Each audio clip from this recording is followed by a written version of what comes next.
কি ব্যাপার, তুমি আবার পুরানো শাড়ি বার করে লাগান?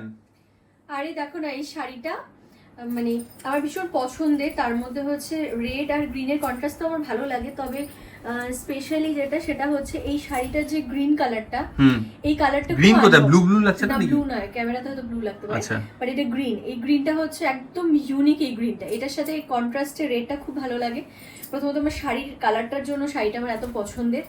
আর দ্বিতীয়ত হচ্ছে ব্লাউজ এখন সব টাইট হয়ে গেছে, মানে এই ব্লাউজটা এখন আমার গায়ে ফিট হয় না, যেটা 1 বছর আগেও ফিট হতো, তো এখন এটা ফিট হয় না। এটা এটাকে আমাকে অল্টার করাতে দিতে যেতে হবে, কারণ পাশের বাড়িতে নিমন্ত্রণ আছে কালকে, তো ভাবছি এটা এখন অল্টার করাবো, করিয়ে মানে এখন হয়তো অল্টার করে দিবে না, এখন দিবে না, না কি জানি, না জানি না, দিবে না। এখন এটা নিয়ে বসতে হবে আমাকে অনেকক্ষণ, তো কালকে নালি নিয়ে চলে আসবো, আজকে দিয়ে আসি, আর কালকে তো ওখানে যেতে হবে অনুষ্ঠানে, তো এই শাড়িটাই পরে যাওয়ার ইচ্ছা আছে। শাড়িটা দেখো খুব সুন্দর না, আমার ভীষণ পছন্দের। শাড়িটার দামটাও খুব একটা বেশি না, খুব পছন্দের শাড়ি আমার।